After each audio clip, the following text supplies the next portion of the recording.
విజయవాడ రానుంది. దానికి సంబంధించి అక్కడ జరుగుతున్న లోటుపాట్లు ఏంటి, అక్కడున్న ఓటర్ల జాబితా ఏంటి, దాని మీద పూర్తిగా చర్చించి దాన్ని పరిశీలించనున్నట్టుగా కూడా తెలిసింది. కాకపోతే ఇప్పటికి వచ్చి కూడా ఎన్నికల కమిషన్ రావడానికి సిద్ధంగా అయినప్పటికీ కూడా ఒక 175 స్థానాల్లో టీడీపీ వైపు నుంచి కానీ లేకపోతే జనసేన వైపు నుంచి కానీ ఎవరు ఎక్కడ పోటీ చేస్తారు, ఎంతమంది పోటీ చేస్తారు అనే అంశాల మీద ఇంకా క్లారిటీ లేదు. సభావేదిగా సభ పంచుకున్నప్పటికీ కూడా దానికి సంబంధించి క్లారిటీ లేకుండా ముందుకు వెళ్తూ ఉంది.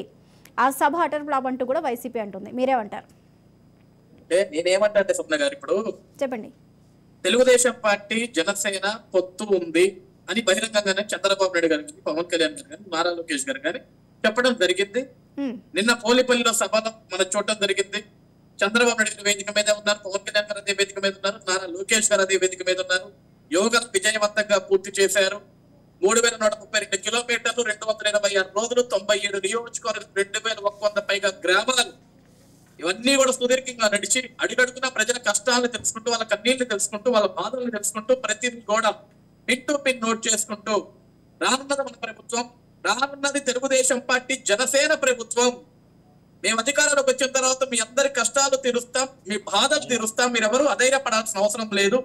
అదే విధంగా ఆంధ్రప్రదేశ్ రాష్ట్రానికి రాజధానిగా అమరావతి మాత్రమే ఉంటుంది, ఏకైక రాజధాని ఉంటుందని చెప్పేసి మేము స్పష్టంగా చెప్పడం కూడా జరుగుతుంది. స్వప్నగా ఇప్పుడు వైఎస్ఆర్సీపీ పార్టీకి ఏంటంటే వాళ్ళకి ఎంతసేపటికి ఇప్పుడు మేము టికెట్లు ప్రకటించట్లేదు, లేకుంటే పొత్తులో ఎవరికి ఎన్ని టికెట్లు వస్తాయి, ఎవరికి ఎక్కడ కేటాయించట్లేదు అని వాళ్ళు కంగారు పడుతున్నారు. అసలు తెలుగుదేశం పార్టీ జనసేన పార్టీ ఎవరికి ఏ టికెట్ ఇస్తుంది, ఎవరు ఏ స్థానంలో టికెట్ ఇస్తుందో వైసీపీకి అవసరం లేదండి.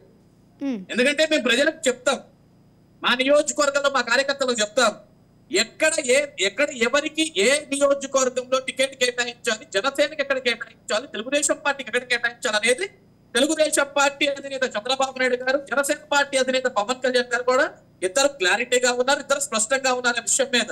ఈరోజు వైఎస్ఆర్సీపీ పార్టీ ఏంటంటే అడుగడుగున అభద్రతా భావంతో భయపడుతూ అడుగులు వెనక్కి వేస్తుంది. ఈ రోజు వీళ్ళు ఏం చేస్తున్నారంటే స్వప్న గారు,